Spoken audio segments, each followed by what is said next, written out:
fateful morning. It started off as a peaceful Sunday morning over 80 years ago in Pearl Harbor at Hickam Field on the Hawaiian island of Oahu. Our entire naval base was awakened with most of the fleet peacefully anchored within the confines of the harbor. Experience the roar of the engines and the sound of the bombs as the Imperial Japanese approaches, and with the breaking formation, launches the first wave of 189 fighters and bombers from Japan's 1st Air Fleet, led by Captain Torpedo. The unprovoked lost path so complete that the coded success signal, Tora Tora Tora, sent back to the a single remote radar station had spotted the incoming raiders, but mistook them for a flight of B-17s due in from the mainland. The B-17s arrived, and like America herself, find themselves in a war that had not yet been declared. The attack was figured out down in the street with Putin. The plan was simple: destroy the Pacific fleet. Horrific and gruesome hours. Yes, you had a front row seat in the Pacific Theater as the story of the attack on Pearl Harbor unfolded.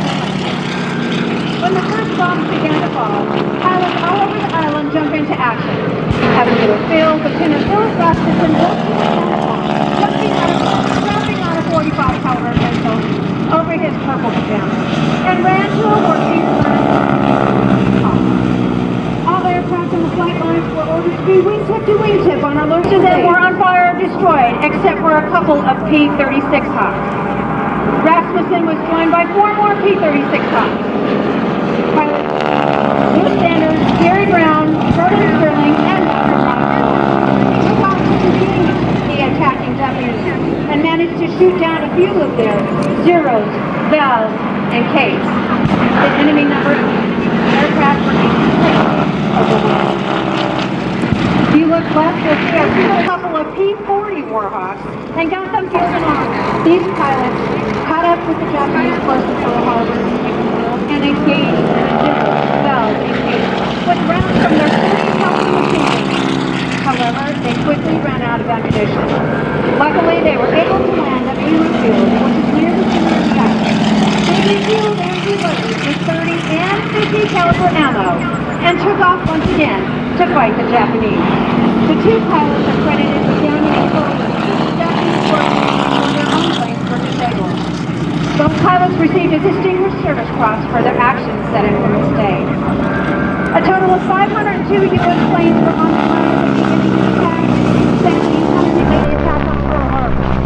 You see, the shallow waters at Pearl Harbor would not allow the use of normal deep-running torpedoes, which leaves no question that this was a well-thought-out plan and not a surprise attack. They came down armed with 1,700 pounds of armor-busting projectiles, originally made for 16-inch battleship guns, but were converted to aerial bombs. These planes dived down onto the Nevada, but unfortunately, the Arizona was not that lucky. A bomb from a Cape torpedo bomber struck the Arizona through her forward magazines and exploded, torching off more than 1 million pounds of gunpowder.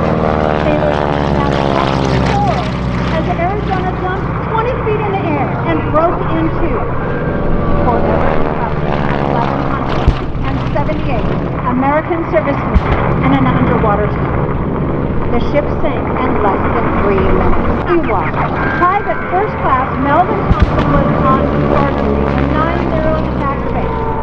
He stepped out of his guard shack, he drew his 45 caliber pistol and began firing from the enemy airplane. Japanese pilot Yoshioshi saw Thompson firing back at him. Years later, she will remember Thompson's tenacity and fighting, describing the lone Marine as the bravest American I've ever seen. All over the island, soldiers bringing their weapons to bear and fight anything that could get working. Their 45 caliber pistols are spring-filled rifles, and in some cases, 30 and 50 caliber self-fed machine guns into action, bringing down numerous marauders, Japanese, Zero, Valve, and Ks. The area and the National Warplane Museum. Tora, Tora, Tora! What'd you think of that, huh?